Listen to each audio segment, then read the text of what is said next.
नमस्कार साथियों। भारतीय एवं पाश्चात्य काव्यशास्त्र गेम्स की सीरीज में आपका स्वागत है। अब तक हमने अपनी जो भारतीय एवं पाश्चात्य काव्यशास्त्र है उसकी 2 क्लासेस है वो कंप्लीट कर ली हैं, जिसमें कि एमपी सेट 2022 और 24, एमपी असिस्टेंट प्रोफेसर 2022 और 24 और विभिन्न अन्य प्रकार के जो राज्य सेवा में आई हुई परीक्षाएं हैं, सेट के एग्जाम है, उन सभी के प्रश्नों को सॉल्व कर लिया था।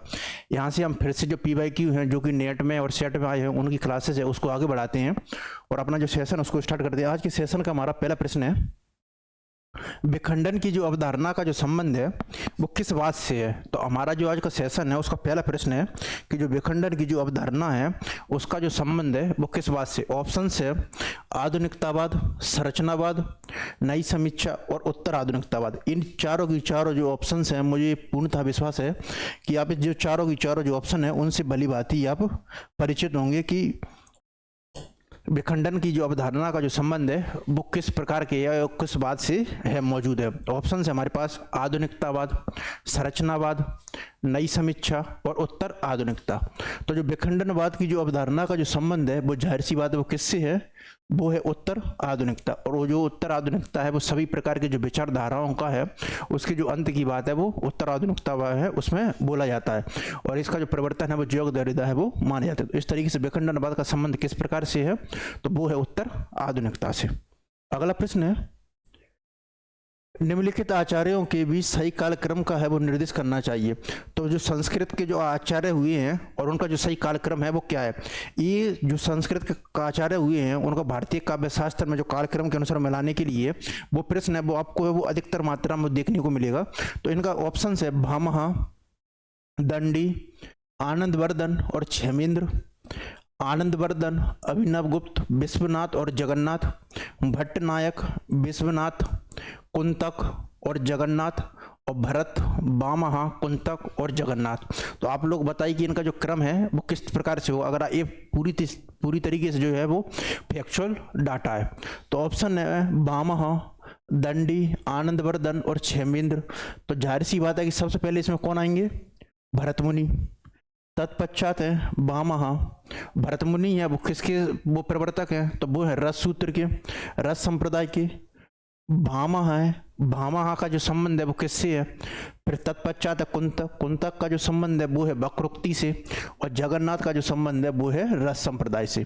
तो ये जो क्रम है इस तरीके से जो क्रम है वो आचार्यों का बनता है। सबसे पहले है भरत, फिर भामा, कुंतक और जगन्नाथ। तो डी आंसर है वो हमारा सही है। ध्वनावलोक है वो किसकी कृति है। बहुत ही शानदार और इंटरेस्टिंग प्रश्न है कि जो ध्वनावलोक है वो किसकी कृति है। ऑप्शन है अभिनवगुप्त। अभिनवगुप्त का जो सिद्धांत है वो क्या कहलाता है, अभिनवगुप्त का जो रस निष्पत्ति से सिद्धांत उसको हम बोलते हैं अभिव्यक्तिवाद। राजशेखर है, मम्मट है और आनंदवर्धन। तो ध्वनावलोक है, आप लोग बताइए कि जो ध्वनावलोक है वो किसकी है, वो कृति है। तो ध्वनावलोक का जो संबंध है वो किस कृति से है, अभिनवगुप्त, राजशेखर, मम्मट और आनंदवर्धन। तो जो आनंदवर्धन का है उनका जो संबंध है वो है ध्वनावलोक से, और ये जो ध्वनि संप्रदाय है उसके प्रवर्तन का जो कार्य है वो इन्होंने किया है। तो ध्वनि संप्रदाय के जो प्रवर्तक हैं वो कौन कहलाते हैं, आनंदवर्धन, और इनकी जो पुस्तक है उसका नाम है ध्वनावलोक। उज्ज्वल नीलमणि जो ग्रंथ के जो लेखक हैं वो कौन है। तो उज्ज्वल जो नीलमणि जो ग्रंथ है उसके जो लेखक है वो कौन है। ऑप्शन है रूप गोस्वामी, अभिनवगुप्त, राजशेखर और मम्मट। तो उज्ज्वल नीलमणि ग्रंथ के जो लेखक हैं आप लोग बताइए कि उज्ज्वल जो नीलमणि ग्रंथ है उसके लेखक कौन है। ऑप्शन है रूप गोस्वामी, अभिनवगुप्त, राजशेखर और मम्मट। तो उज्ज्वल जो नीलमणि जो ग्रंथ है उसके जो लेखक है वो है रूप गोस्वामी। अगला प्रश्न है, अभिव्यक्तिवाद के प्रवर्तक हैं वो कौन है। इससे पहले पिछले प्रश्न है मैंने उसमें चर्चा भी की थी कि जो अभिव्यक्तिवाद के जो प्रवर्तक हैं वो कौन है, अभिनवगुप्त। तो अभिव्यक्तिवाद के जो प्रवर्तक हैं वो है अभिनवगुप्त। संकुक का जो सिद्धांत है वो न्याय संप्रदाय से संबंधित है और उसको हम अनुमतिवाद है वो बोलते हैं। भट्ट लोलट का है उत्पत्तिवाद, आरोपवाद या उपचितिवाद है उस नाम से संबोधित करते हैं, और ये रस के लिए तद्रूपतानुसंधान शब्द है उसका प्रयोग करते हैं। आनंदवर्धन का जो संबंध है वो ध्वनि संप्रदाय से, और इनकी जो पुस्तक है वो है ध्वनावलोक। तो इस तरीके से जो अभिनवगुप्त है उनका जो संबंध है वो किससे है, अभिव्यक्तिवाद से, और इनका जो संप्रदाय है वो है मीमांसा संप्रदाय। अगला प्रश्न है, अभिव्यंजनावाद के जो प्रवर्तक हैं वो कौन है? बहुत ही शानदार प्रश्न है पाश्चात्य काव्य शास्त्र से कि जो अभिव्यंजनावाद के जो प्रवर्तक है वो कौन है। सबसे पहले है आई ए रिचर्ड्स। इनको जो नई समीक्षा का जनक है उनके नाम से संबोधित किया जाता है, क्योंकि इन्होंने जो नई समीक्षा है उनको जो सैद्धांतिक आधार करने का प्रदान है वो करने का कार्य है वो किया है। इसके अलावा जो आई ए रिचर्ड्स है इनके मूल्य सिद्धांत, काव्य भाषा और संप्रेषण सिद्धांत है वो बड़े ही महत्वपूर्ण है। टी एस एलियट से जो व्यवहारिक जो आलोचना का जो प्रवर्तन है वो भी माना जाता है। और टी एस एलियट के दो बड़े ही महत्वपूर्ण काव्य सिद्धांत है वो है परंपरा और निर्व्यक्तिकता का सिद्धांत। क्रोचे का जो सिद्धांत बोला जाता है उसको हम बोलते हैं अभिव्यंजनावाद। तो क्रोचे का जो संबंध वो होगा वो किससे होगा? अभिव्यंजनावाद। और लॉन्जेनाइस का जो संबंध है वो है उदात्त के सिद्धांत से। अगला प्रश्न है, काव्य में उदात्त तत्व को सर्वाधिक है वो किसने महत्व दिया है? बहुत ही शानदार प्रश्न है कि काव्य को है वो उदात्त जो शब्द को है वो सर्वाधिक है वो किसने महत्व दिया है? तो जो प्लेटो का जो सिद्धांत है वो तो एक अनुकरण जो सिद्धांत है वो कहा जाता है। अरस्तु का भी जो सिद्धांत है वो अनुकरण है, त्रासदी और विरेचन है। टी एस एलियट का जो सिद्धांत है वो परंपरा और निर्व्यक्तिकता का सिद्धांत है। और लॉन्जेनाइस का जो सिद्धांत है उसको हम क्या बोलते हैं? उदात्त का सिद्धांत से। अगला प्रश्न है, रस सूत्र के व्याख्याकारों का सही होने का। फिर से रस सूत्र पर पीवाईक्यू का प्रश्न है। ऑप्शन है इसमें पूछा है रस सूत्र के जो विभाग एक होता क्या है कि भरत मुनि ने परिभाषा दी जाती है रस की, वो है विभानुभाव व्यभिचारी संयोगादर्श निष्पत्ति। तो ये जो सूत्र वाक्य होता है विभानुभाव व्यभिचारी संयोगादर्श निष्पत्ति, इस रस निष्पत्ति की व्याख्या करने के लिए जो विभिन्न प्रकार के जो रस सूत्र है वो सिद्धांतकारों उनका उद्भव होता है और उन्हीं का एक क्रम है वो पूछा गया। ऑप्शन है भट्टलोलट, शंकुक, भट्टनायक और अभिनवगुप्त।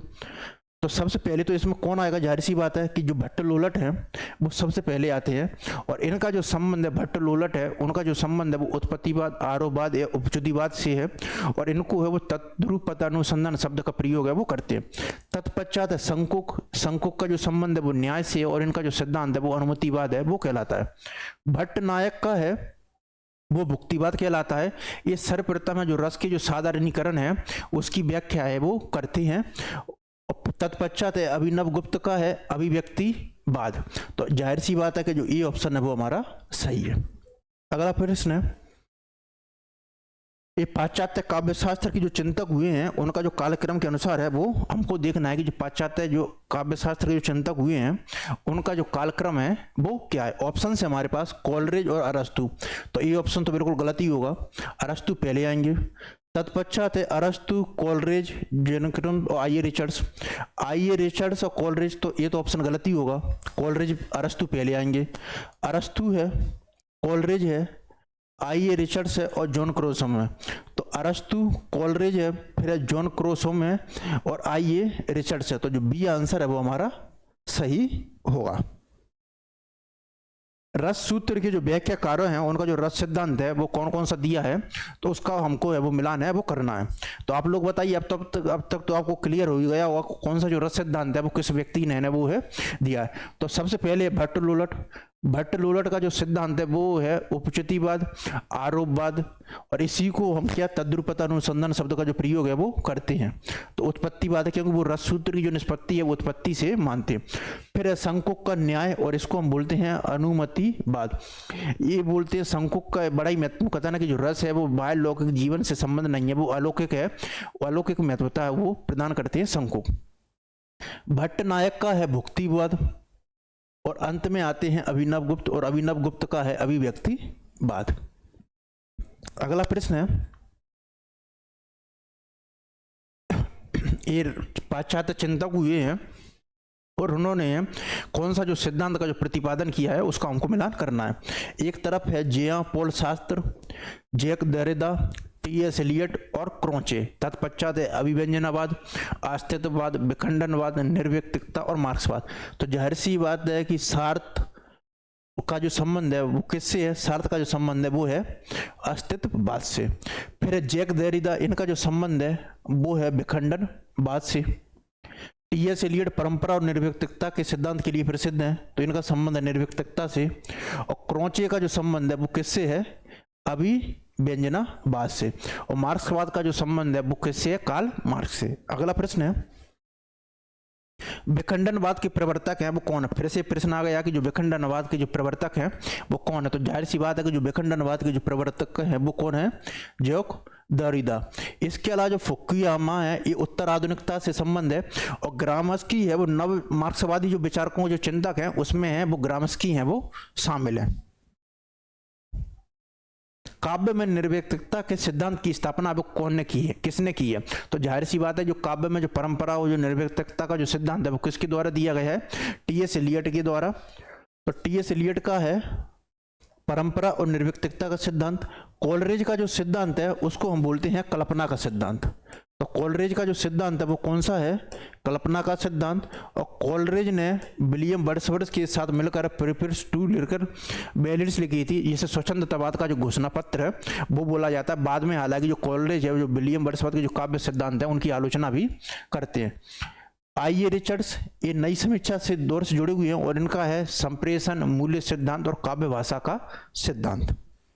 अगला प्रश्न है, काव्यानुभूति की जटिलता चित्तवृत्तियों की संख्या पर निर्भर नहीं बल्कि संवादी विषवादी वृत्तियों के द्वंद्व पर आधारित है।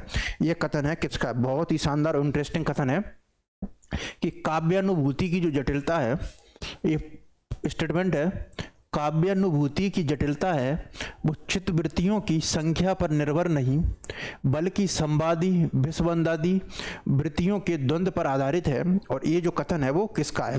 तो काव्यानुभूति की जो जटिलता है वो चित्तवृत्तियों की संख्या पर निर्भर नहीं बल्कि संवादी विषवादी वृत्तियों के द्वंद्व पर आधारित है। ये कथन किसका? ऑप्शन है रामचंद्र शुक्ल, नामवर सिंह, नंद दुलारे वाजपेयी और हजारी प्रसाद द्विवेदी। तो जाहिर सी बात है ये जो स्टेटमेंट है वो है आचार्य रामचंद्र शुक्ल का। तो रामचंद्र शुक्ल बोलते हैं कि काव्यानुभूति की जो जटिलता है वो चित्तवृत्तियों की संख्या पर निर्भर नहीं बल्कि संवादी विषवादी वृत्तियों के द्वंद्व पर है वो आधारित है। लॉन्जनाइस के अनुसार है वो उदात्त का जो प्रमुख स्रोत है वो क्या है? तो लॉन्जनाइस का जो उदात्त का जो सिद्धांत है वो बोलते हैं कि वो क्या है? तो सबसे पहले लॉन्जनाइस के अनुसार उदात्त के जो विरोधी तत्व है उसमें क्या है? एक तो शब्दाडंबर है, भावाडंबर है और बालिशता और बचकानापन है। और फिर लॉन्जनाइस के अनुसार उदात्त का प्रमुख स्रोत क्या है? ऑप्शन है विचार, प्रकृति, भाव प्रवणता और अलंकार योजना। इंटरेस्टिंग बात यह है कि जो लॉन्जनाइस की जो पुस्तक है पेरिफेरेस ऑन द सबलाइम है उसमें अलंकारों पर है वो विस्तृत विवेचन है वो किया गया है। लॉन्जनाइस के अनुसार उदात्त का जो प्रमुख जो स्रोत है वो क्या है? ऑप्शन है हमारे पास विचार, प्रकृति, भाव प्रवणता और अलंकार योजना। तो लॉन्जनाइस के अनुसार उदात्त का जो प्रमुख स्रोत है वो कौन सा है? तो जाहिर सी बात है वो विचार को है वो उदात्त का है वो प्रमुख जो स्रोत है वो मानते हैं। तो इस तरीके से ये आंसर है वो हमारा सही है। लॉन्जनाइस के अनुसार उदात्त का जो प्रमुख स्रोत है वो क्या है? विचार। अगला प्रश्न है, रुद्रट वक्रोक्ति को शब्द अलंकार मानती हैं और इसी अर्थ अलंकार है वो किसने माना? बहुत ही इंटरेस्टिंग और शानदार प्रश्न है कि जो रुद्रट है वो वक्रोक्ति को है वो शब्द अलंकार मानते हैं और इसी अर्थ अलंकार है वो किसने माना? ऑप्शन है दंडी, छेमेंद्र। छेमेंद्र का जो सिद्धांत है वो कौन सा? आप लोग बताइए जो छेमेंद्र का जो सिद्धांत है वो कौन सा है? तो छेमेंद्र के द्वारा प्रतिपादित जो सिद्धांत है उसको मौचित्य सिद्धांत बोलते हैं और इसी को हम वस्तुवादी या समन्वयकारी जो सिद्धांत है उससे भी संबोधित करते हैं। आनंदवर्धन है वो ध्वनि संप्रदाय है उससे जुड़े हुए हैं। तो रुद्रट वक्रोक्ति को शब्द अलंकार मानते हैं। रुद्रट जो है वो वक्रोक्ति को है वो शब्द अलंकार मानते हैं। इसे अर्थ अलंकार है वो किसने माना? तो इसे जो अर्थ अलंकार मानते हैं वो मानते हैं आचार्य दंडी। तो जो रुद्रट है वो वक्रोक्ति को तो वो शब्द अलंकार मानते हैं लेकिन इसे अर्थ अलंकार मानते हैं वो मानते हैं आचार्य दंडी। और दंडी की महत्वपूर्ण पुस्तक है उसका नाम है काव्यादर्श। अगला प्रश्न है, इनमें से कौन है वो भरत मुनि के जो रससूत्र का है वो व्याख्याकार है? तो भरत मुनि का जो रससूत्र है वो कौन सा है? विवानुभाव, व्यभिचारी, संयोगादर्श है, निष्पत्ति। तो इनमें से कौन है वो जो भरत मुनि के जो रससूत्र का व्याख्याकार है? ऑप्शन है मम्मट, भट्ट लोलट, भामहा और छेमेंद्र। तो आप लोग अब तक तो इसका जो आंसर है वो पता ही चल गया होगा क्योंकि इस प्रश्न पर हमने इतने सारे जो प्रश्न है वो सॉल्व कर लिए हैं। तो आप लोग बताइए कि इनमें से जो कौन है वो भरत मुनि के जो रससूत्र है उसका है वो व्याख्याकार है? ऑप्शन है मम्मट, भट्ट लोलट, भामहा और छेमेंद्र। तो जाहिर सी बात है कि इनमें जो भरत मुनि के जो रससूत्र का वो व्याख्याकार है वो कौन है? भट्ट लोलट है। वो सर्वप्रथम में भरत मुनि के जो रससूत्र है उसकी व्याख्या करते हैं और उसको हम उत्पत्तिवाद, आरोपवाद या उपच्युतिवाद है उस नाम से भी संबोधित है वो करते हैं। काव्य शास्त्र के ये जो ग्रंथ हैं इनको है वो रचनाकारों के अनुसार है वो सम्मिलित करना है। एक तरफ है दोहनावलोक, साहित्य दर्पण, रस गंगाधर, काव्य प्रकाश, और दूसरी तरफ है आचार्य विश्वनाथ, मम्मट, आनंद वर्धन और पंडित राज जगन्नाथ। तो जाहिर सी बात है कि जो दोहनावलोक है इसका जो संबंध है वो किससे, वो ध्वनि संप्रदाय, और ध्वनि संप्रदाय से जुड़े हुए हैं आनंद वर्धन। ये जो साहित्य दर्पण है वो किसकी है, वो आचार्य जो विश्वनाथ है उनकी पुस्तक है। और विश्वनाथ का एक बड़ा ही महत्वपूर्ण कोटेशन है वो है विश्वनाथ का वाक्यम रसात्मक काव्य। ये जो रस गंगाधर है इनका जो पुस्तक है वो कौन सी है, पंडित राज जगन्नाथ, और इनका बड़ा स्टेटमेंट है रस के संदर्भ में रमणीयत प्रतिपादक शब्दम काव्य। और ये जो काव्य प्रकाश जो पुस्तक है ये इसका जो संबंध है वो है मम्मट से। तो इस तरीके से ए का जो थर्ड है, बी का 1 है, सी का 4 है और डी का 2 है। तो दोहनावलोक है वो ध्वनि संप्रदाय से जुड़े हुए हैं और इसका जो संबंध है वो आनंद वर्धन से। साहित्य दर्पण है वो रस सूत्र से विश्वनाथ, तत्पश्चात रस गंगाधर वो पंडित राज जगन्नाथ, और काव्य प्रकाश है वो उसका संबंध है मम्मट से। अगला प्रश्न है, ये पुस्तकें हैं या उनका वो है और उनका क्रम है। एक तरफ तार सप्तक, प्रिय प्रवास, पद्मावत और चिंतामणि, रामचंद्र शुक्ल, अज्ञे, मलिक मोहम्मद जायसी और अयोध्या सिंह उपाध्याय हरियुद्ध। तो जाहिर सी बात है कि तार सप्तक का जो प्रकाशन है वो किसके द्वारा किया जाता है, अज्ञे के द्वारा। अज्ञे के द्वारा जो प्रथम जो तार सप्तक है उसका जो प्रकाशन है वो किया जाता है वर्ष 1943। तत्पश्चात दूसरा सप्तक है उसका प्रकाशन 1951 में, तीसरा सप्तक है उसका प्रकाशन 1959 में, और जो चतुर्थ जो तार सप्तक है उसका संपादन किया जाता है 1979 में और 1979 में। प्रिय प्रवास है ये आधुनिक हिंदी की खड़ी बोली का प्रथम महाकाव्य है और इसे खड़ी बोली हिंदी का प्रथम महाकाव्य बोला जाता है। ये जो प्रिय प्रवास है इसके जो रचयिता हैं वो है अयोध्या सिंह उपाध्याय हरियुद्ध, और ये प्रिय प्रवास का नाम रखने से पहले अयोध्या सिंह उपाध्याय हरियुद्ध है वो उसका नाम है ब्रजांगना विलाप है वो रखना चाहते थे। पद्मावत एक खड़ी बोली ये अवधि का एक प्रमुख महाकाव्य है और इसके जो रचयिता है वो है मलिक मोहम्मद जायसी। और चिंतामणि है वो किन के निबंधों का संग्रह, तो चिंतामणि जो निबंधों का संग्रह है वो है आचार्य रामचंद्र शुक्ल के निबंधों का संग्रह और इसका प्रकाशन वर्ष है 1939। ये जो चिंतामणि है इसमें 1 से 10 तक जो निबंध है वो भाव या मनोविकार परक निबंध है और 11 से 17 तक जो निबंध है वो आचार्य रामचंद्र शुक्ल काव्य शास्त्रीय या उनकी जो काव्य दृष्टि है उस पर है वो प्रकाश है वो डालते हैं। अगला प्रश्न है, अनुमतिवाद की जो अवधारणा है वो किसकी है। अनुमतिवाद की जो अवधारणा है वो किसकी, ऑप्शन है हमारे पास भट्टनायक। तो भट्टनायक का जो संबंध है वो किससे है, भुक्तिवाद से। विश्वनाथ हैं वो बोलते हैं वाक्यम रसात्मक काव्यम। भट्ट लोलट है वो उत्पत्तिवाद, उपचितिवाद या आरोपवाद से संबंध है और ये रस के लिए तद्रूपता अनुसंधान शब्द का प्रयोग करते हैं। और जो संकुक है ये किससे जुड़े हुए हैं, ये न्याय सिद्धांत से जुड़े हुए हैं और इनकी जो अवधारणा है वो क्या कहलाती है, अनुमतिवाद। और ये रस को बोलते हैं कि रस है वो लौकिक जीवन से संबंध नहीं बल्कि जो रस का जो संबंध है वो किससे है, वो अलौकिक जीवन से है वो बोलता है। तो अनुमतिवाद का जो संबंध है वो किससे है, वो है अनुमतिवाद से। अगला प्रश्न है, अलंकारों को काव्य का शोभा कारक धर्म है वो किसने कहा है। तो सबसे पहले तो आप लोग ये बताइए कि जो अलंकार जो संप्रदाय है उसका जो प्रवर्तन है वो किसके द्वारा है वो किया जाता है। फिर है कि अलंकारों की काव्य को शोभा कारक धर्म है वो किसने माना। ऑप्शन है भामह, दंडी, मम्मट, ये छम नहीं होगा, ये होगा क्षेमेंद्र। ये छम की टाइपिंग एरर हो गया तो ये क्या होगा, क्षेमेंद्र। क्षेमेंद्र का जो सिद्धांत है वो कौन सा है आप लोग एक भी बताइए। तो जो क्षेमेंद्र का जो सिद्धांत है उसको हम बोलते हैं औचित्य का सिद्धांत। तो अलंकारों की काव्य को शोभा कारक धर्म है वो किसने बोला है। तो सबसे पहले तो जो भामा है इन्होंने है वो अलंकार संप्रदाय का जो प्रवर्तन है वो किया है। तो भामा के द्वारा है वो अलंकार संप्रदाय का प्रवर्तन है वो किया जाता है। फिर है दंडी, दंडी की पुस्तक का नाम है काव्यादर्श और इन्होंने है वो अलंकार को सर्वप्रथम है वो परिभाषित किया व्यवस्थित तरीके से। अलंकार को सर्वप्रथम है वो व्यवस्थित तरीके से वो परिभाषित करते हैं। सर्वप्रथम है व्यवस्थित तरीके से है वो क्या करते हैं, परिभाषित। और क्षेमेंद्र का जो सिद्धांत है वो क्या कहलाता है, वो कहलाता है औचित्य। तो अलंकारों की काव्य को शोभा कारक जो धर्म है वो बोला है आचार्य दंडी, दंडी की पुस्तक है काव्यादर्श, और उन्होंने बोला है काव्य शोभाकरण धर्मान अलंकरण प्रचते, यानी जो अलंकार है वो काव्य की जो बात शोभाकार जो बढ़ाने वाले हैं वो है। तो दंडी का बड़ा ही महत्वपूर्ण स्टेटमेंट है वो है काव्य शोभाकरण धर्मान अलंकरण प्रचते। अगला प्रश्न है भक्ति को रस सूत्र में प्रतिष्ठित करने वाले हैं वो कौन से आचार्य हैं। तो भक्ति को जो पहले जो सामान्य था भरत मुनि ने है वो 8 है, वो रसों की चर्चा है वो करते हैं। तत्पश्चात जो मम्मट है वो शांत रस है, वो जो निर्वेद है उसको भी 9वें रस में शामिल करते हैं। फिर वात्सल्य को और भक्ति रस को भी जो रसों में सम्मिलित है वो कर लिया जाता है। ऑप्शन है मधुसूदन सरस्वती, जीव गोस्वामी, बल्लवाचार्य और रूप गोस्वामी। तो भक्ति को है वो रस सूत्र के रूप में है वो प्रतिष्ठित करने वाले हैं वो कौन से आचार्य हैं। ऑप्शन है मधुसूदन सरस्वती, जीव गोस्वामी, बल्लवाचार्य और रूप गोस्वामी। तो भक्ति को जो रस सूत्र में व्यवस्थित करने वाले जो आचार्य हैं वो हैं आचार्य रूप गोस्वामी। रूप गोस्वामी के द्वारा ही है वो भक्ति को है वो रस रूप में स्थापित किया जाता है। इनमें से किस कवि ने है वो लक्षण ग्रंथ है वो नहीं लिखा। तो रीतिकाल के कवियों की यह मुख्यतः विशेषता रही है कि उन्होंने लक्षण ग्रंथ परंपरा के जो निरूपण है उस पर आधारित है वो ग्रंथों की जो रचना है वो की है। ऑप्शन है देव, पद्माकर, भूषण और बिहारी। तो ये जो देव हैं, पद्माकर हैं, भूषण और बिहारी हैं, ये सभी हैं वो रीतिबद्ध और रीति सिद्ध जो काव्य परंपरा है उससे संबंधित है। तो देव ने तो है वो बहुत मात्रा में वो लक्षण ग्रंथों की रचना है वो की है।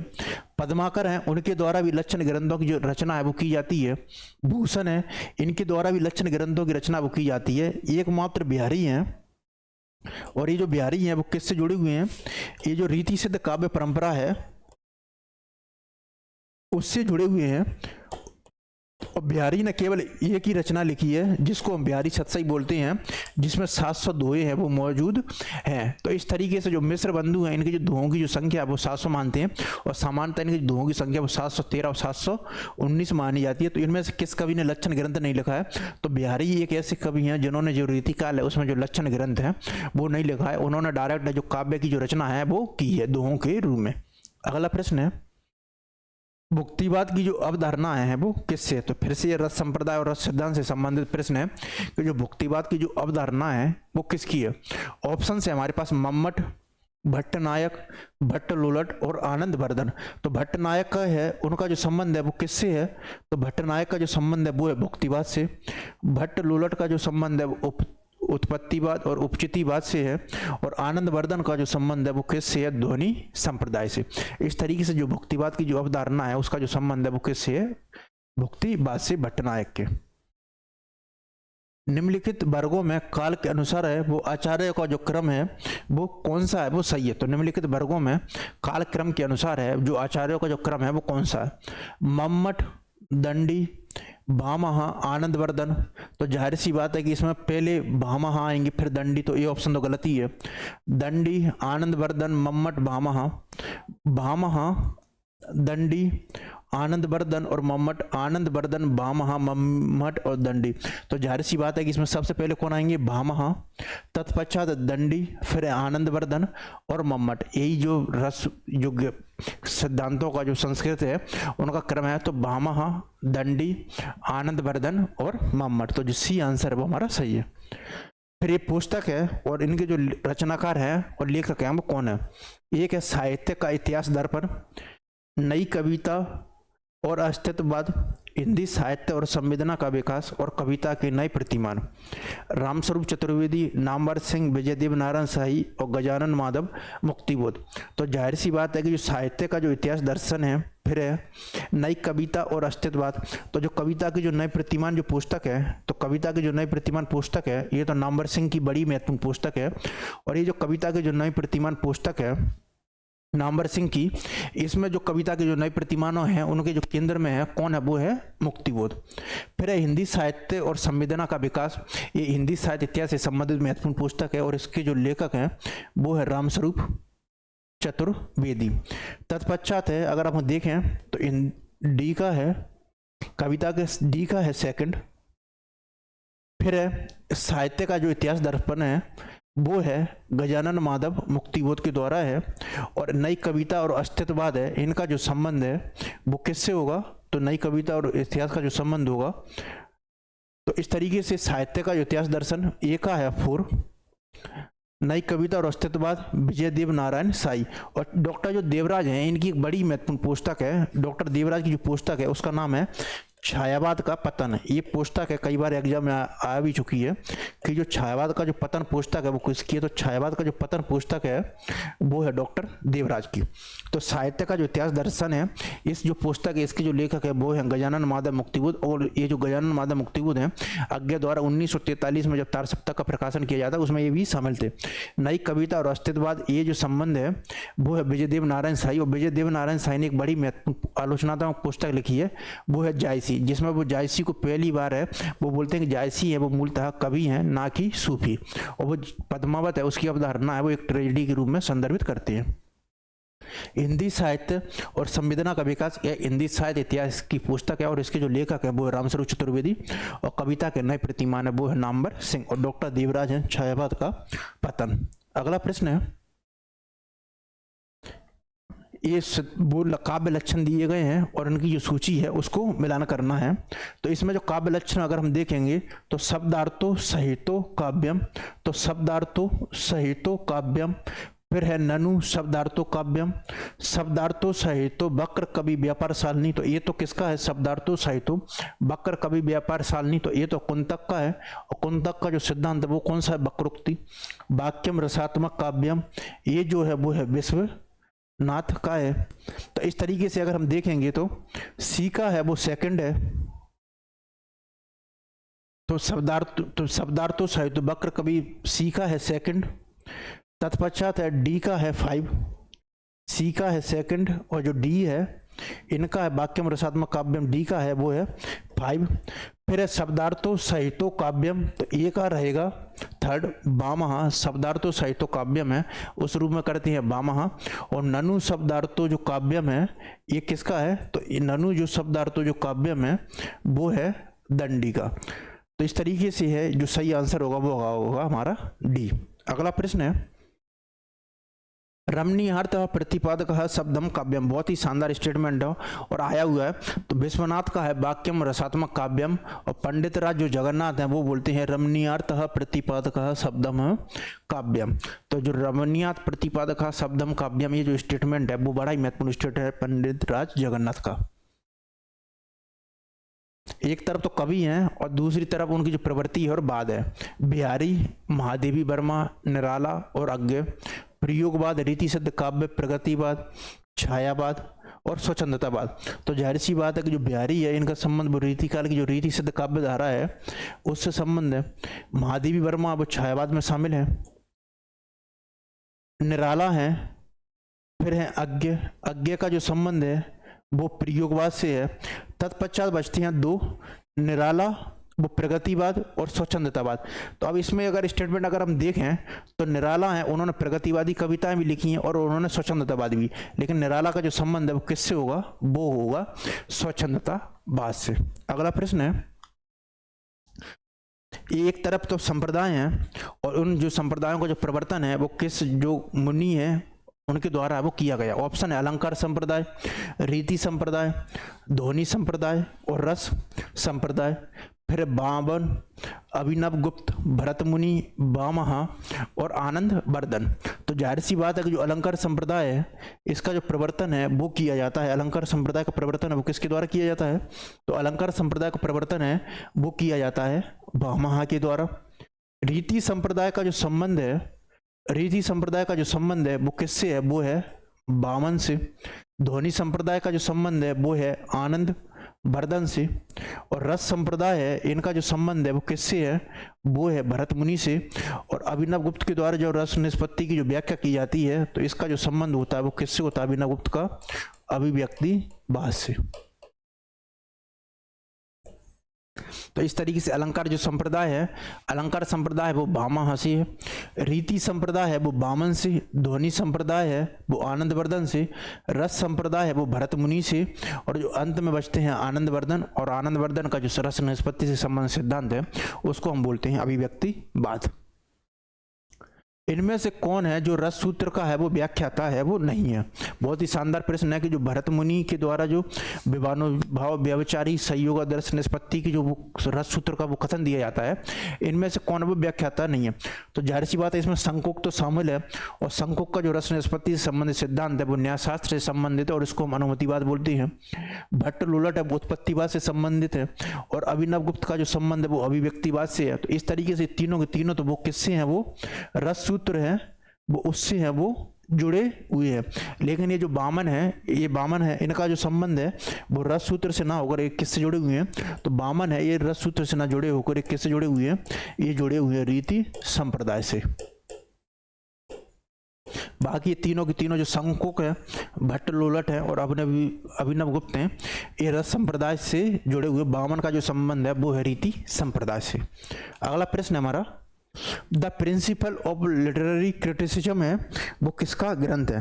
तो the principles of literary criticism है वो किसका ग्रंथ है। ऑप्शन है I A Richards, Matthew Arnold, George Lukacs और क्रोचे। क्रोचे का जो सिद्धांत है वो क्या कहलाता है, अभिव्यंजनावाद। तो ये जो पुस्तक है वो है आई ए रिचर्ड्स की, और इनको है वो नई समीक्षा का जनक है। जो नई समीक्षा को सैद्धांतिक आधार है वो इनके द्वारा प्रदान किया जाता है। इनका मूल्य सिद्धांत, काव्य भाषा और संप्रेषण का सिद्धांत, 3 सिद्धांत है वो बड़े महत्वपूर्ण है आलोचना के क्षेत्र में। रस गंगाधर के जो रचयिता है वो कौन है। ऑप्शन से अभिनव गुप्त। अभिनव गुप्त का जो सिद्धांत वो क्या कहलाता है, अभिव्यक्तिवाद। दंडी है, दंडी के द्वारा है वो सर्वप्रथम है वो अलंकार को है वो परिभाषित करने का प्रयास किया जाता है, और वो अलंकार की भली भांति परिभाषित करते हैं, काव्य शोभा करण धर्मान अलंकारान प्रचति।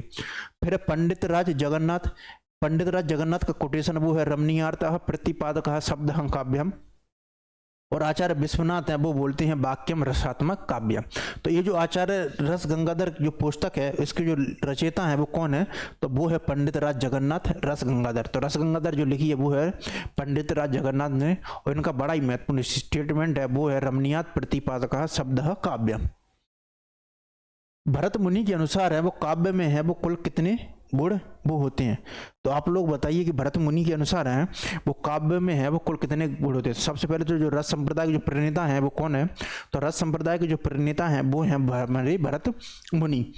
तो इनके अनुसार वो काव्य में कुल कितने गुण होते हैं। ऑप्शन है 10, 5, 3 और 7। तो भरत मुनि के अनुसार है वो काव्य में है वो कुल कितने गुण हैं वो होते हैं। ऑप्शन है 10, 5, 3 और 7। तो भरत मुनि के अनुसार जो काव्य में कुल गुणों की जो संख्या होती है वो होती है 10। ये 10 में 10 शब्दगत भी होते हैं, और 10 है वो अर्थगत और अर्थ अलंकार भी होते हैं। समालोचना दर्श के जो शीर्षक से है वो ऐसे ऑन क्रिटिसिज्म का अनुवाद है वो किसने किया था। बहुत ही शानदार प्रश्न है कि जो समालोचना दर्श जो पुस्तक के जो शीर्षक से ऐसे ऑन जो क्रिटिसिज्म है उसका जो अनुवाद है वो किसके द्वारा किया गया था। ऑप्शन हैं रामचंद्र शुक्ल, डॉक्टर नगेंद्र, जगन्नाथ दास रत्नाकर और रमेश कुंतल मेघ। तो जो समालोचना दर्श जो पुस्तक के जो शीर्षक से ऐसे ऑन जो क्रिटिसिज्म है उसका जो अनुवाद है वो किसने किया था। ऑप्शन है रामचंद्र शुक्ल, डॉक्टर नगेंद्र, जगन्नाथ दास रत्नाकर और रमेश कुंतल मेघ। तो समालोचना दर्श पोस्ट के शीर्षक से ऐसे ऑन क्रिटिसिज्म का जो अनुवाद है वो किसके द्वारा किया गया है, तो वो किया है जगन्नाथ दास रत्नाकर के द्वारा।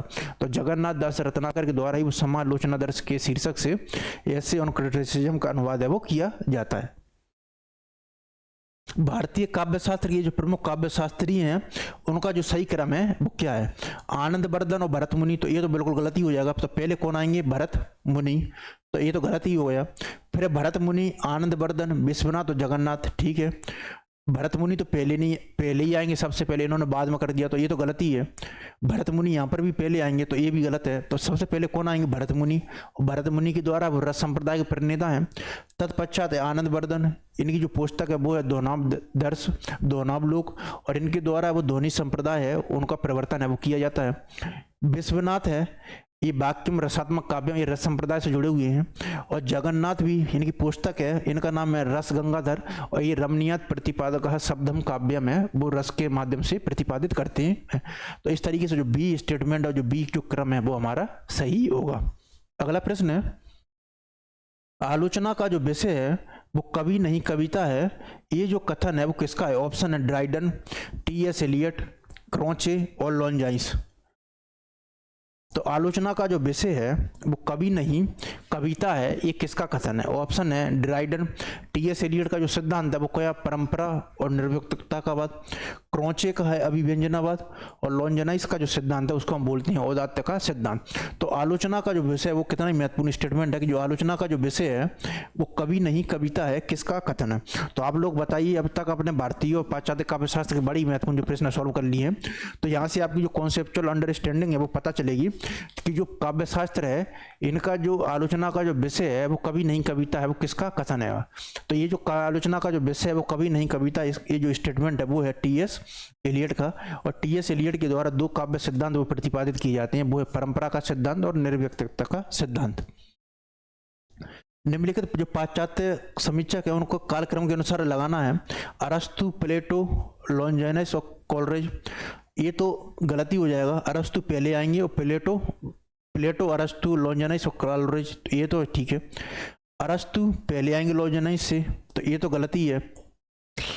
फिर प्लेटो अरस्तु, ये भी स्टेटमेंट वो गलत है। फिर हमारे पास है अरस्तु, प्लेटो, लॉन्जाइनस और कोलरिज, और प्लेटो, अरस्तु और लॉन्जाइनस और कोलरिज। तो सबसे पहले जाहिर सी बात है कौन आएंगे? प्लेटो। प्लेटो के बाद है अरस्तु, अरस्तु के बाद है लॉन्जाइनस का औदात्य का सिद्धांत, और अंत में है कोलरिज का कल्पना का सिद्धांत। तो जो बी स्टेटमेंट है वो हमारा सही है।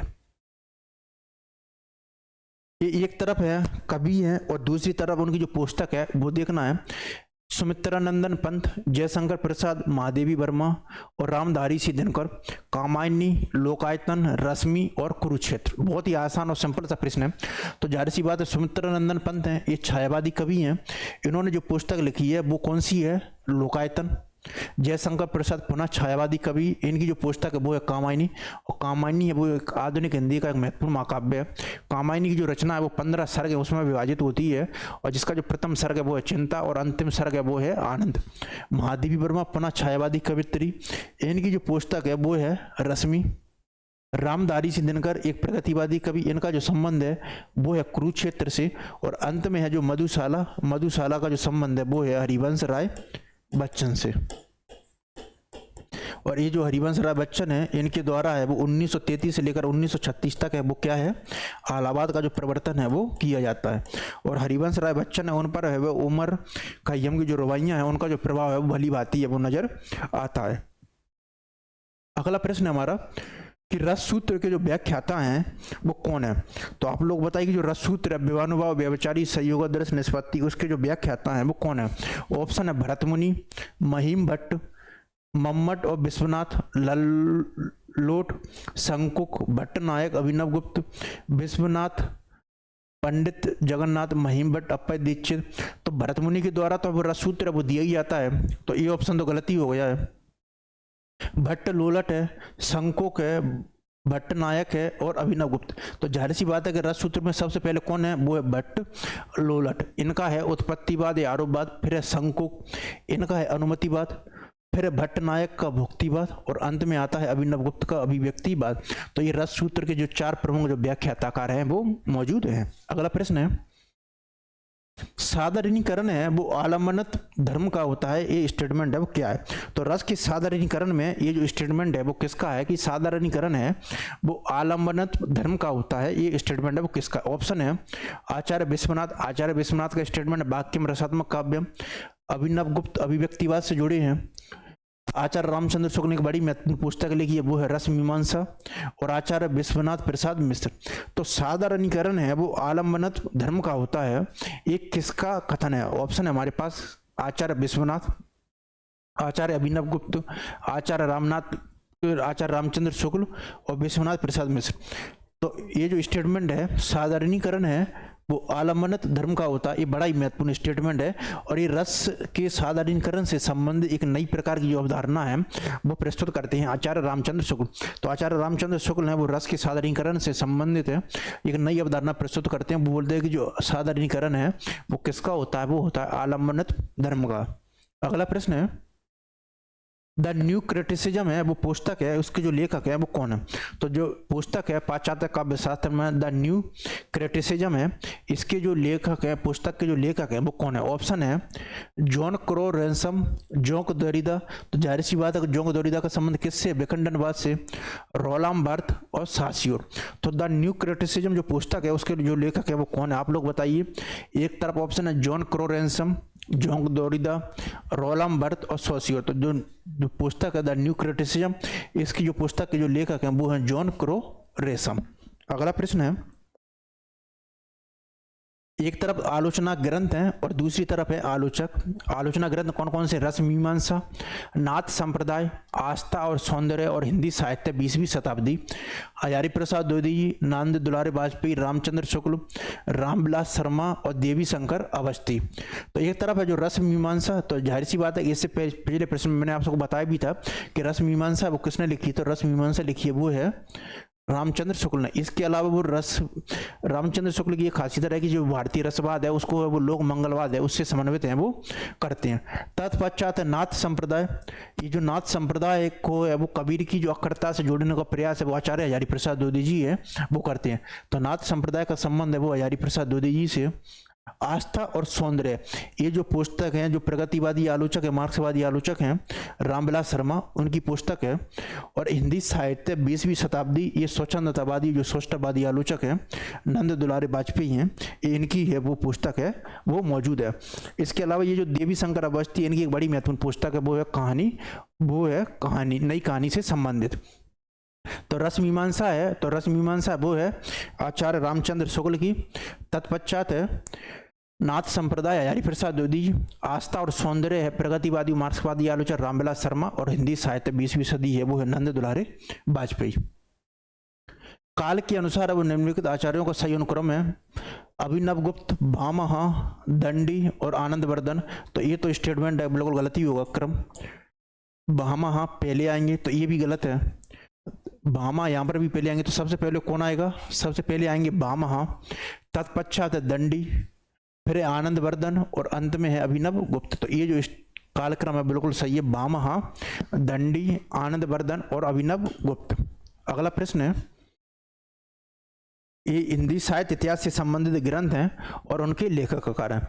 हिंदी साहित्य का अतीत, हिंदी साहित्य और संवेदना का विकास, हिंदी साहित्य का वैज्ञानिक इतिहास और हिंदी साहित्य का आलोचनात्मक इतिहास। और ऑप्शन है रामस्वरूप चतुर्वेदी, गणपति चंद्रगुप्त, रामकुमार वर्मा, विश्वनाथ प्रसाद मिश्र और डॉक्टर नगेंद्र। तो जाहिर सी बात है कि जो हिंदी साहित्य का जो अतीत है, ये जो पुस्तक है वो कौन लिखी है? तो हिंदी साहित्य का जो अतीत पुस्तक लिखी है वो है विश्वनाथ प्रसाद मिश्र ने। हिंदी साहित्य और संवेदना का विकास, ये है रामस्वरूप चतुर्वेदी। हिंदी साहित्य का वैज्ञानिक इतिहास, ये हिंदी साहित्य को एक नई तरीके से जो वैज्ञानिक इतिहास लेखन का कार्य वो किया गया था गणपति चंद्रगुप्त के द्वारा। और हिंदी साहित्य का जो आलोचनात्मक इतिहास, ये जो पुस्तक है वो है रामकुमार वर्मा। और ये जो हिंदी साहित्य का आलोचनात्मक इतिहास पुस्तक रामकुमार वर्मा, इन्होंने इसमें केवल जो भक्ति काल तक ही है, वहाँ तक ही आदिकाल और भक्ति काल है, दो ही काव्य धाराएं हैं, उनको इसमें वो समायोजित है वो कर पाए हैं। अंत में है डॉक्टर नगेंद्र। डॉक्टर नगेंद्र वो एक प्रमुख है, वो रसवादी आलोचक है उसमें बोला जाता है। और इनकी जो पुस्तक है डॉक्टर नगेंद्र की सुमित्रा नंदन पंत, उसकी आचार्य रामचंद्र शुक्ल का हिंदी साहित्य का जो इतिहास है उसमें वो उनकी जो डॉक्टर नगेंद्र की पुस्तक है सुमित्रा नंदन पंत, उसकी वो काफी प्रशंसा है वो भी वो करते हैं। एक तरफ ये चिंतक हैं और इनके द्वारा है वो कौन कौन से जो सिद्धांत हैं वो दिए गए हैं। Sartre, Jacques Derrida, T S. Eliot और क्रोचे, अभिव्यंजनावाद, अस्तित्ववाद, विखंडनवाद, निर्व्यक्तिकतावाद और मार्क्सवाद। तो जो सार्थ का संबंध है वो किससे है? तो वो है अस्तित्ववाद से। जैक देरिदा है वो विखंडनवाद से जुड़ी हुई हैं। टी.एस. एलियट है वो परंपरा और निर्व्यक्तिकता का सिद्धांत है। और क्रोचे का जो सिद्धांत है वो क्या है? अभिव्यंजनावाद। अगला प्रश्न है, एक तरफ हमारे पास स्टेटमेंट है और उनको देखना है कि कौन सा है उसमें। इसमें आपकी जो कॉन्सेप्चुअल जानकारी है वो पता। स्थापना है काव्य का सर्वस्व है काव्य अलंकार, इसके रहते अन्य किसी की आवश्यकता नहीं। तर्क है काव्य अलंकार में रस ध्वनि रस बद अलंकार आदि समस्त संप्रदायों का स्वतः समावेश हो जाता है, भाई सच्चे अर्थों में है वो है शोभा कारक है वो धर्म है। तो आप लोग बताइए कि जो इसका जो आंसर है वो क्या होगा, क्योंकि यहाँ से आपकी जो कॉन्सेप्चुअल जो अंडरस्टैंडिंग है उसका भी पता है वो चला जाएगा। तो पहला स्टेटमेंट है काव्य का सर्वस्व है काव्य अलंकार, इसके रहते अन्य किसी की आवश्यकता नहीं। तो ये स्टेटमेंट तो बिल्कुल है वो गलत है क्योंकि जो काव्य का जो सर्वस्व है वो क्या है, काव्य अलंकार तो वो हो ही नहीं सकता है, क्योंकि जो अलंकार है उनको वो काव्य की जो बाह्य रूप साज सज्जा है उसी अर्थ में वो लिया जाता है। तत्पश्चात है काव्य अलंकार में रस ध्वनि रसबद अलंकार आदि समस्त संप्रदायों का स्वतः सन्निवेश हो जाता है, भाई सच्चे अर्थों में शोभा कारक धर्म के काव्य अलंकार में रस ध्वनि रसबद अलंकार आदि। तो ये स्टेटमेंट भी बिल्कुल गलत है। ये दोनों की दोनों जो स्टेटमेंट है वो बिल्कुल टोटली हैं वो गलत हैं। काव्य का सर्वस्व है काव्य अलंकार, इसके रहते किसी अन्य की आवश्यकता नहीं। तो ये स्टेटमेंट भी गलत है। और दूसरा जो स्टेटमेंट है वो है काव्य अलंकार में रस ध्वनि रसाद अलंकार आदि समस्त संप्रदायों का स्वतः सन्निवेश हो जाता है, भाई सच्चे अर्थों में शोभा कारक धर्म है। ये स्टेटमेंट भी गलत है। तो ए और जो आर है वो दोनों की दोनों जो स्टेटमेंट है वो हमारे क्या है, गलत है। अगला प्रश्न है फिर बहुत ही शानदार स्थापना उत्तरक वाला प्रश्न है। आप लोग बताइए कि इसका जो आंसर है वो क्या, क्योंकि यहाँ पर जो कॉन्सेप्चुअल वाले प्रश्न है वो अभी यही आए। बिंब का मुख्य, आप सबसे पहले ये बताइए कि जो बिंबवादी जो आंदोलन है उसके जो प्रणेता है वो कौन है। तो बिंबवादी जो आंदोलन है वो एजरा पाउंड और टी हुल्म है वो उससे जुड़े हुए हैं। तो बिंब का मुख्य ध्येय होता है वर्ण विषय का इंद्रिय प्रतिबिंब फिर तर्क है बिंब विधायक रचनाकार ज्ञान इंद्रियों के माध्यम से अपने भावों का संपूर्तन करके उनका संप्रेषण करता है और अपने बिंब से है वो पाठक को है वो जोड़ता है। तो आप लोग बताइए दोनों की दोनों जो स्टेटमेंट है वो क्या है। तो सबसे पहला स्टेटमेंट है बिंब का मुख्य ध्येय होता है वर्ण विषय का इंद्रिय प्रतिबिंब। तो जाहिर सी बात है जो बिंब का जो मुख्य उद्देश्य होता है वो क्या होता है, वर्ण विषय का इंद्रिय प्रतिबिंब, यानी कि जो वर्ण विषय जो कवि या कलाकार प्रस्तुत करना चाहता है उसकी हमारी इंद्रिय और ज्ञान इंद्रियों के द्वारा है हम उसको अजम्पशन कर सकें। तो ये स्टेटमेंट बिल्कुल सही है। फिर है बिंब विधायक रचनाकार ज्ञान इंद्रियों के माध्यम से अपने भावों का सम्मूर्तन करके उनका संप्रेषण करता है और अपने बिंब से है वो पाठक को जोड़ता है। तो दूसरा स्टेटमेंट आप लोग बताइए कि सही है कि गलत है, कि जो बिंब विधायक जो रचनाकार है वो ज्ञान इंद्रियों के माध्यम से अपने भावों का सम्मूर्तन करके उनका संप्रेषण करता है और अपने बिंब से पाठक को जोड़ता है। तो ये स्टेटमेंट भी सही है। तो ये और जो दोनों की दोनों जो स्टेटमेंट है वो हमारे सी सही है। ये दोनों जो प्रश्न है वो आपकी जो कॉन्सेप्चुअल अंडरस्टैंडिंग है उसको है भली बात ही वो दर्शाती है। आज के सेशन का हमारा वो लास्ट प्रश्न है, ये भी स्थापना और तर्क से संबंधित प्रश्न है कि स्वच्छंदतावाद है वो ना छायावाद है ना रहस्यवाद है। तो जो स्वच्छंदतावादी जो काव्य आंदोलन है वो कहाँ पर शुरू होता है, स्वच्छंदतावाद है जो पाश्चात्य है उसमें जो रोमांटिसिज्म जो आंदोलन है उसी का जो हिंदी अनुवाद है उसको क्या कर दिया जाता है वो है स्वच्छंदतावाद। और ये जो रोमांटिसिज्म या स्वच्छंदतावादी आंदोलन है वो पश्चिम में वो नव्य अभिजात्यवादी ये जो न्यू क्लासिज्म है उनके विरोध है उसमें वो है उनके विरोध में उपजा था, क्योंकि जो स्वच्छंद नव्य क्लासिकवादियों का वो मानना था कि जो कवि और कर्म है या जो रचना है वो कवि और जो नियम और तर्क हैं उनको ध्यान में रखकर है वो करना चाहिए काव्य शास्त्रीय सिद्धांतों को। तो दूसरी तरफ स्वच्छंदतावाद है वो किसी भी तरह के वो तर्क और नियम है उनकी चर्चा है वो नहीं करते हैं। और विलियम वर्ड्सवर्थ और जो कोलरिज है इन दोनों ने मिलकर है वो प्रीफेस टू लिरिकल बैलेंस लिखा था जिसको छायावाद का जो घोषणा पत्र की संज्ञा है वो भी दी जाती है। फिर है ये शास्त्रीय जड़ता की प्रतिक्रिया से उत्पन्न व्यक्तिक काल्पनिक और निजी रहस्यानुभूति की उपज है। तो आप दोनों स्टेटमेंट को बताइए कि इनमें से जो कौन सा स्टेटमेंट है वो हमारा सही है और कौन सा जो स्टेटमेंट है वो हमारा है वो गलत रहेगा। कि स्वच्छंदतावाद है वो ना तो छायावाद है ना रहस्यवाद है, कि स्वच्छंदतावाद है वो ना तो छायावाद है ना रहस्यवाद है। तो ये स्टेटमेंट तो बिल्कुल सही है कि स्वच्छंदतावाद का जो संबंध है, हालांकि जो छायावाद है उसको कई लोग वो स्वच्छंदतावादी आंदोलन है उसकी संज्ञा देती है। तो छायावाद है उसमें थोड़ा बहुत स्वच्छंदतावाद नजर आ सकता है, लेकिन स्वच्छंदतावाद को ही वो छायावाद मान लेना, छायावाद को स्वच्छंदता मान लेना ये बिल्कुल गलत है। और इसी तरीके से वो कई लोग वो क्या है कि जो स्वच्छंदतावाद का जो संबंध है वो रहस्यवाद से भी मानने लगते हैं। तो ये स्टेटमेंट भी बिल्कुल गलत है। तो स्वच्छंदतावाद है वो जाहिर सी बात है कि ना तो छायावाद है ना रहस्यवाद। अगला स्टेटमेंट है ये शास्त्रीय जड़ता की, बिल्कुल सही है। ये शास्त्रीय जड़ता का मतलब होता है जो न्यू क्लासिज्म या क्लासिज्म वाले व्यक्ति हैं वो व्यक्ति कि जो नियम और जो सिद्धांत हैं उन्हीं के आधार पर है वो काव्य रचना है वो करना चाहिए। तो ये शास्त्रीय जड़ता की बिल्कुल प्रतिक्रिया करेंगे।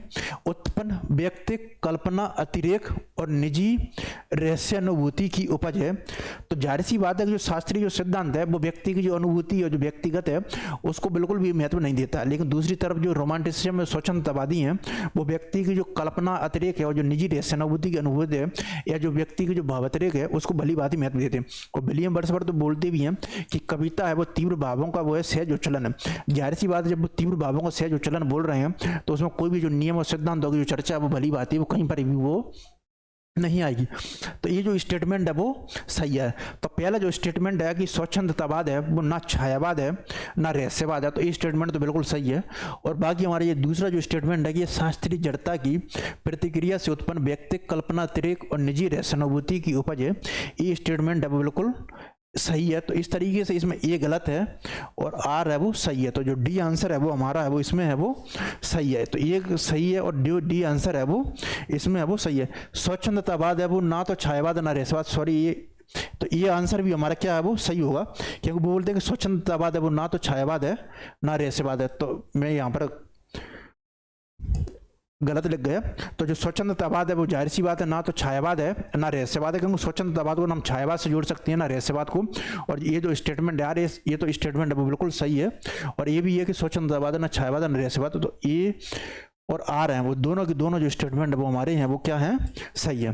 तो इस तरीके से आज के लिए हम इतना ही रखते हैं और बाकी जो हमारा जो भारतीय पाश्चात्य काव्य शास्त्र का जो सेशन है हम कल उसको फिर से कंटिन्यू करेंगे। आज के लिए धन्यवाद।